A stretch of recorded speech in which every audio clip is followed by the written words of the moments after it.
Assalamualaikum warahmatullahi wabarakatuh. Alhamdulillahirabbil alamin, wassalatu wassalamu ala asrafil anbiya'i wal mursalin wa ala alihi wa ashabil ajmain. Amma ba'du. Hadirin jamaah Masjid Al-Ikhlas yang dirahmati Allah Subhanahu wa taala. Pertama dan yang paling utama, marilah kita panjatkan kehadirat Allah Subhanahu wa taala atas segala limpahan nikmatnya, yaitu nikmat iman, nikmat Islam, nikmat sehat, serta nikmat panjang umur, sehingga kita dapat berkumpul di tempat yang mulia ini dalam rangka melaksanakan sholat isya secara berjamaah, dan insyaallah akan dilanjutkan dengan sholat tarawih dan witir secara berjamaah. Salawat serta salam marilah kita curahkan kepada baginda kita, Nabi Muhammad SAW, beserta keluarganya yang mulia, para sahabat yang setia, serta para pengikut-pengikutnya yang istiqomah menjalankan sunnah-sunnahnya hingga yaumil akhir. Semoga kita termasuk di dalamnya. Amin ya rabbal alamin. Sebagaimana biasa, sebelum kita melaksanakan rangkaian ibadah salat tarawih dan witir, perkenankan kami dari Masjid Al-Ikhlas menyampaikan beberapa maklumat. Maklumat yang pertama, yang bertindak sebagai imam salat tarawih pada malam hari ini akan dipimpin oleh Bapak Ustadz Abdul Fattah Rahmatullah Al-Hafiz. Penceramah pada malam hari ini insya Allah akan disampaikan oleh Bapak Ustadz Iqbal Mubarak LC dengan tema syukur dan puasa obat dua penyakit hati. Alhamdulillah beliau telah hadir di tengah-tengah kita. Maklumat yang kedua, laporan keuangan. Pemasukan tanggal 11 Maret 2026 sebesar Rp1.096.000.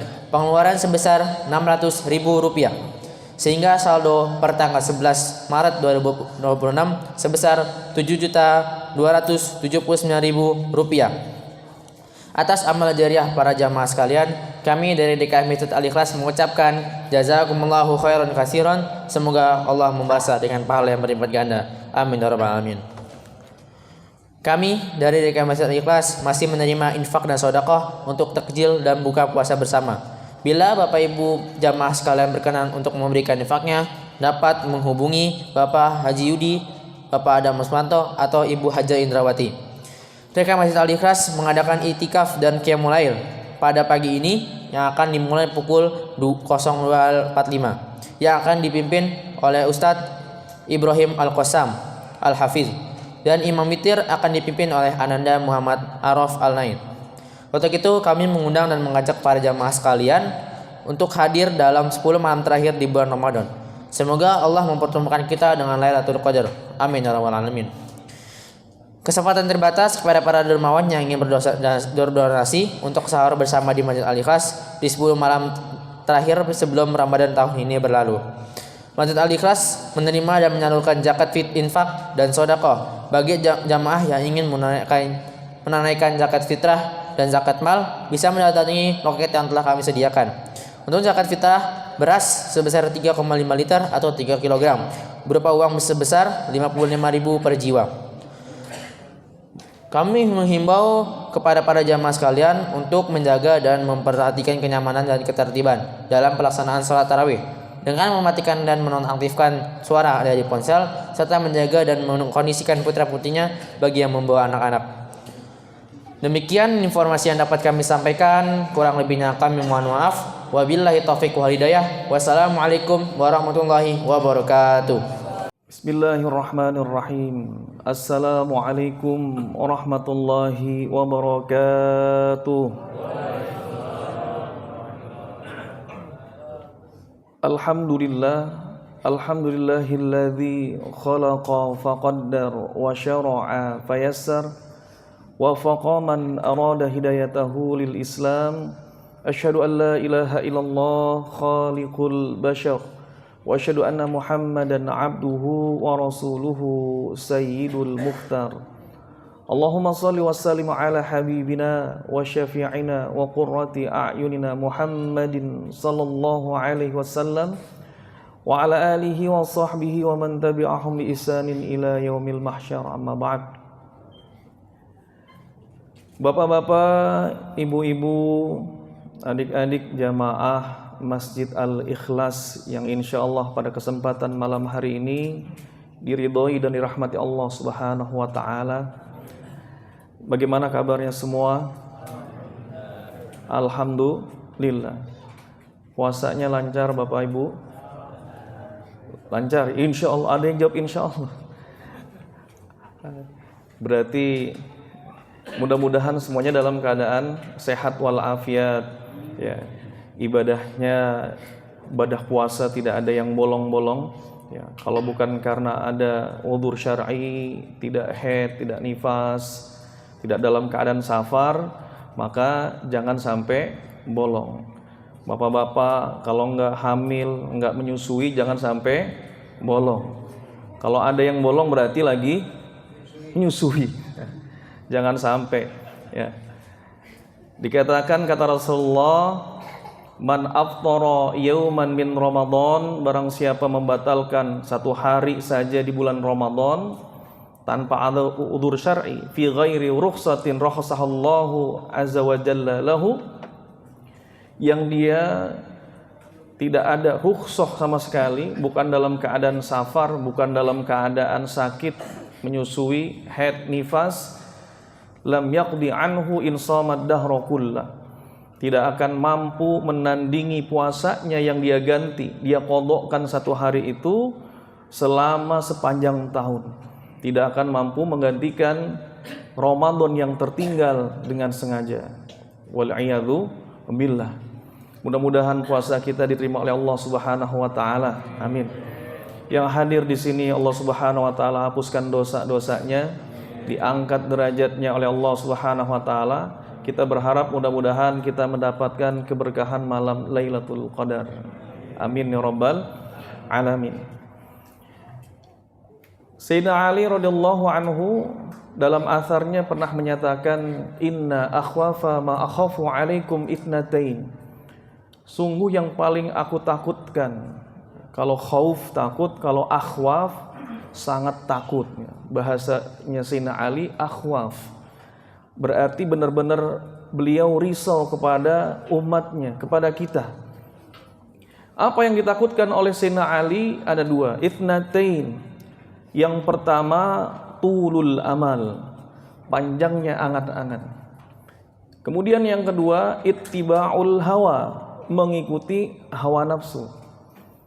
Fa amma tulul amal, adapun kata Sayyidina Ali yang namanya tulul amal, panjangnya angan-angan, ini fayunsil akhirah, akan menyebabkan manusia melupakan akhirat. Keinginannya panjang, biasanya model orang yang panjang angan-angan itu, dia katakan nanti aja dah kalau mau tobat mah, kalau udah tua baru tobat, pensiun dah nanti kita baru tobat, sekarang mah masih muda, waktunya apa? Kalau anak muda seneng-seneng aja deh. Dia menyangka bahwa hidupnya panjang, padahal fa idza jaa ajaluhum la yastaqdiruna sa'atan wa la yastaqdimun. Kalau udah ajal memanggil mah enggak bisa dimajuin, enggak bisa dimundurin. Ini tipe orang yang panjang angan-angan. Maka puasa menjadi obat untuk orang-orang yang terkena penyakit hati panjang angan-angan. Kenapa dengan puasa? Karena dengan puasa Allah Subhanahu wa taala mengajarkan kita untuk bersyukur. Siang hari di bulan puasa boleh makan, boleh minum enggak, Pak? Haram, ya. Bukan lagi tidak boleh, tapi hukumnya haram. Tetapi cuman sampai maghrib doang. Selesai maghrib makan. Bahkan sebagian makan sampai kekenyangan. Tadinya lapar. Kemudian makan, minum, hilang dahaganya. Cuman sementara. Padahal sebagian di antara saudara kita lihat ada survei pemerintah tahun 2023-2024. Indonesia itu ada sekitar 275 juta. 8,5% ada di antara saudara kita yang kekurangan gizi, kekurangan makanan.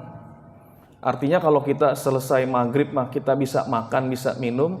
Saudara kita masih ada yang nggak bisa makan, nggak bisa minum. Maka bersyukur kita kepada Allah Subhanahu wa taala. Sebagian bahkan saudara kita yang jauh di Palestina, di Sudan, boro-boro mau buka puasa, makanannya aja nggak ada. Bukan cuman masalah makannya yang nggak ada, tempat tinggalnya juga.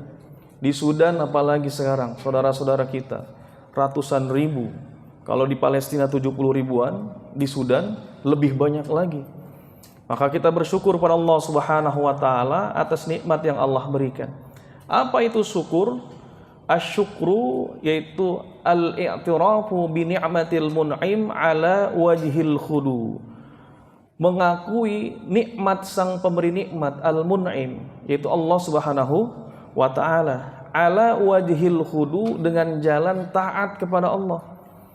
Alhamdulillah bapak-bapak, ibu-ibu bisa kumpul di sini untuk sholat taraweh. Tahun kemarin ada yang tarawehnya bareng, tahun ini ada yang nggak bareng Pak. Ada yang udah dipanggil duluan oleh Allah, ada ya. Allah kasih kita panjang umur, nikmat, bisa bertemu dengan Ramadan. Alhamdulillah. Hari ini kita bisa berkumpul, Allah mudahkan langkah kaki kita. Allah bukakan pintu hidayah kepada kita. Salat berjamaah, salat taraweh. Ada yang mungkin kepengen salat taraweh tapi nggak bisa karena dapat sip 2. Alhamdulillah kita diberi kesempatan untuk salat tarawih. Nikmat gak? Nikmat. Maka kita mengetahui ini nikmat dari Allah Subhanahu wa taala. Ada yang Allah Subhanahu wa taala berikan kemudahan salat tarawih selesai ini baca Quran. Nikmat membaca Al-Quran. Ada saudara kita mau baca Al-Quran aja dia nggak bisa. Ya. Bahkan punya handphone diinstal Quran Android tetap juga nggak dibaca, nggak ada waktunya, sibuk. Bahkan ada yang punya waktu tetap aja nggak nyentuh Al-Quran. Mudah-mudahan Allah kasih kita kenikmatan untuk bisa ringankan lisan kita baca Al-Quran. Nikmat. Kata Imam Abu Hanifah, man qara al-Quran maratain fis sanah, barang siapa membaca Al-Quran 2 kali dalam 1 tahun, faqad adda haqqahu, maka dia telah menunaikan hak membaca Al-Quran. Berarti setiap berapa bulan sekali itu Pak? 6 bulan sekali harus hatam. Alhamdulillah ada yang sudah hatam nih Ramadan ini ya, banyak ya. 6 bulan udah hatam. Alhamdulillah. Ini kalau diem berarti hatam semua kayaknya ya, mudah-mudahan ya 6 bulan hatam. Kalaupun nggak hatam, selagi dia mau belajar Al-Quran, maka tidak terhitung berdosa dia, karena masih mau mempelajari Al-Quran. Jangan sampai disia-siakan. Masalahnya turunnya Al-Quran wahyu itu, Masya Allah. Rasulullah dapat wahyu. Apa kata Rasulullah? Ditanya oleh sahabat Haris bin Hisham, kaifa ya'tikal wahyu ya Rasulullah? Gimana datangnya wahyu kepada engkau ya Rasulullah? Ahyanan ya'ti mithla salatil jaras. Kadang datang wahyu Quran itu seperti bunyi gemerincing bel, jaros, berdengung terus. Kemudian setelah selesai Rasulullah tahu ya, apa yang telah disampaikan. Wa huwa asaduhu alayya, ini yang paling berat. Saking beratnya ya, inna sanulqi 'alaika qaulan tsaqila, dalam Al-Qur'an dikatakan surah Al-Muzammil, sungguh kami akan menurunkan wahyu yang berat, perkataan yang berat. Zaid bin Thabit ketika itu beliau riwayatkan fakhdhuhu ala fakhdhi, pahanya Nabi di atas pahaku ketika turun wahyu. Fakhibtu, kemudian aku takut itu pahaku pecah. Disebabkan karena apa? Saking beratnya wahyu. Masya Allah. Alhamdulillah hari ini kita wahyu yang telah terkumpul dalam 1 mushaf. Dulu turunnya berat. Ada yang mengatakan Imam Suyuti 23 tahun, 22 tahun, 2 bulan, 22 hari. Kata Imam Al-Qurtubi, fi isrina sanah, Quran turun dalam 20 tahun. Cara hitungnya beda. Ya. Kemudian sudah mah gampang, tetap nggak mau dibaca. Kata Ibnu Qayyim, jangan-jangan kita telah meninggalkan Al-Quran, hajrul Quran. Hajru sima'ihi, meninggalkan mendengarkannya. Hajru qiraatihi, meninggalkan bacaannya, nggak mau baca Quran. Dia dengar Quran, baca Quran, tapi ada yang ditinggalkan. Hajru tadabburihi, tidak mau mentadabburi Al-Quran, termasuk dia hajrul Quran, meninggalkan Quran. Ada orang sudah belajar Quran, bisa baca, mau dengar, kemudian dia tadabbur juga, dia baca tafsirnya, tapi hajrul amal bihi, nggak mau hidup dengan landasan Al-Quran. Ini termasuk juga hajrul Quran. Maka alhamdulillah, kita semua mudah-mudahan diberikan taufik hidayah untuk selalu memberikan hak Al-Quran, minimal setahun 2 kali. Ini Allah mudahkan. Ya. Kemudian yang ditakutkan oleh Sayyidina Ali yang kedua, yaitu ittiba'ul hawa, mengikuti hawa nafsu. Kalau sudah mengikuti hawa nafsu, kata Sayyidina Ali, fayasuddu anil haq, maka dia akan menyimpang dari kebenaran. Orang-orang yang mengikuti hawa nafsu dikatakan oleh Imam Al-Ghazali, as-sa'adatu fi an lam yamlika rajulu nafsah. Namanya kebahagiaan itu ketika seseorang mampu mengendalikan nafsunya. Wasyaqawah, sedangkan yang namanya kesengsaraan, fi an tamlikahu nafsuh, yaitu orang-orang yang dikuasai hawa nafsunya. Kayak gimana? Rasulullah katakan orang-orang model yang dia selalu mengikuti hawa nafsu digambarkan dalam hadisnya, ya. Lau kana li ibni Adam wadiyani min malin, kalau seandainya anak Adam punya 2 wadi, 2 lembah isinya harta semua, labtagha tsalitsan, pasti dia pengen lembah yang ketiga. Udah punya itu. Udah punya gaji gede, UMR, ada tunjangannya, masih juga ngambil hak orang. Udah punya rumah bagus, tapi juga masih iri ngeliat orang bangun rumah. Punya mobil udah buat kendaraan transportasi. Belum puas, pengen punya mobil mewah untuk validasi. Ya. Ini namanya apa? Orang-orang yang mengikuti hawa nafsu digambarkan seperti itu. Maka kata Rasulullah, wala yamla'u jawfa ibni Adam hatta, ya. Wala yamla'u jawfa ibni Adam, tidak ada yang mampu untuk menghentikan keinginan anak Adam illa turab, kecuali turab. Turab itu debu. Artinya kalau udah ditutup sama debu, dimasukin ke liang lahat, baru berhenti keinginan nafsunya. Cuman ada kabar gembira di akhir hadis. Rasulullah katakan, wa yatubullahu ala man taba, dan Allah menerima orang-orang yang tobat, yang berhenti mengikuti hawa nafsunya. Maka puasa ini mendidik kita untuk tidak selalu menuruti keinginan nafsu kita. Puasa, nggak makan, nggak minum, padahal siang hari di layan bulan puasa halal tidak? Halal. Haram kalau masuk bulan puasa. Halal saja bisa kita tinggalkan, apalagi yang haram. Dengan puasa kita meninggalkan yang tadinya diperbolehkan, apalagi yang haram. Maka puasa mengajarkan kita untuk mendidik, menundukkan hawa nafsu kita, sehingga timbul rasa takut kepada Allah Subhanahu wa taala. Pemimpin, pemerintah, kalau dia takut dengan hawa nafsunya, kalau dia sudah tunduk dengan hawa nafsu, sulit. Maka ketika dia mampu menundukkan hawa nafsunya, nggak akan bagi-bagi jabatan. Seorang pebisnis, pengusaha, kalau dia takut kepada Allah, tunduk hawa nafsunya, mampu menundukkan hawa nafsunya, maka dia tidak akan berbuat curang.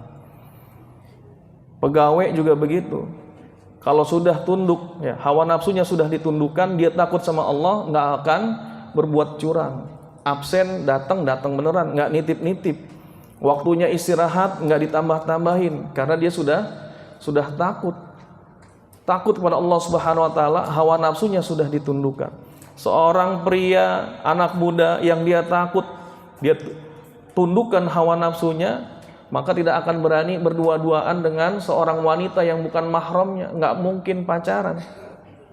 Inilah esensi dari berpuasa, la'allakum tattaqun. Maka puasa itu tadi menimbulkan rasa syukur, kemudian menundukkan hawa nafsu, sehingga dua penyakit tadi, tulul amal, panjangnya angan-angan, kemudian ittiba'ul hawa, mengikuti hawa nafsu. Kalau seandainya kita bisa menjalankan puasa dengan baik dan benar sesuai dengan tuntunan Rasulullah sallallahu alaihi wasallam, insyaallah penyakit yang dua ini hilang. Mudah-mudahan Allah Subhanahu wa taala memberikan kita kekuatan selalu istiqamah menjadi hamba yang bersyukur, ya, bersyukur kepada Allah Subhanahu wa taala, ya asy-syakur. Allah Subhanahu wa taala Maha menghargai. Allah memiliki sifat namanya nama asy-syakur yang Maha menghargai.